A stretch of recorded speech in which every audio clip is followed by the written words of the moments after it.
या देवी सर्वभूतेषु विद्यारूपेण संस्थिता नमस्तस्यै नमस्तस्यै नमस्तस्यै नमो नमः। મધુર મે માસ પૂરો થયો।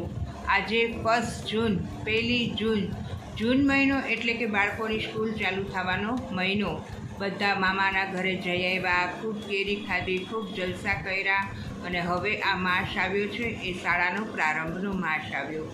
જૂન મહિનામાં લગભગ બધા જ બાળકોની સ્કૂલ ફરીથી રીસ્ટાર્ટ થાય, યાને કે રીઓપન, એમ કે વેકેશન પૂરું થયું હોય અને પછીનો મહિનો શરૂ થયો અને બાળકોને નવા ક્લાસમાં જવાની ખૂબ મજા પડશે।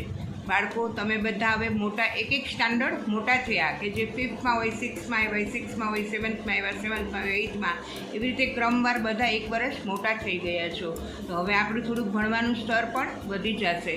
Always response your teacher, always response કરો, તમારા ટીચરને રિસ્પોન્સ કરો અને ટીચરો પણ તમને, જો તમે ટીચરને રિસ્પોન્સ કરશો તો ટીચર પણ તમને ખૂબ હેલ્પ કરશે, બરાબર ને? અને બધા ખૂબ સારી રીતે ભણો, ખૂબ સારી રીતે આગળ આવો અને નવી શાળા જ્યારે ખુલશે ત્યારે ફર્સ્ટ ડે તો કેટલી મજા આવશે।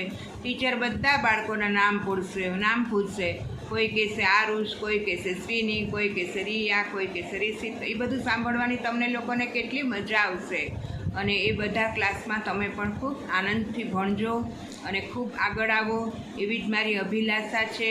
અને દરેક બાળકો ભણી ગણીને કંઈક બનવાની અપેક્ષા રાખો, હંમેશા કંઈક ઈગો, મીન્સ કે તમે કંઈક તમારું ધ્યેય રાખો કે મારે તો આ બનવું જ છે, એવો ધ્યેય જો નક્કી કરશો તો જરૂર કંઈક બનશો અને જરૂર ભણી ગણીને આગળ વધશો, બરાબર? એમની સાથે એક વાત પેરેન્ટ્સને પણ આપણે કહેવાની છે કે દરેક વાલીઓ પોતાના બાળકોને હંમેશા સ્કૂલની સાથે જ ભણાવતા રહ્યો। જો સ્કૂલની આગળ વયા જશો તો સ્કૂલથી તમને એના રીત રસમ નહીં ખબર પડે, તો સ્કૂલની સાથે જ બાળકોને ભણાવતા રહ્યો અને બાળકો પણ આગળ આવે અને વાલીઓનું પણ નામ રોશન કરે। કે છે ને કે બેટા મેરા કરેગા નામ રોશન, તો એ બધાના નામ આપણે રોશન કરશું। તો બધા ખૂબ ભણો, ખૂબ ગણો અને ખૂબ આગળ વધો, એ જ મારી અપેક્ષા સાથે બધા જ જય શ્રી કૃષ્ણ, બધાને મારા જય શ્રી કૃષ્ણ।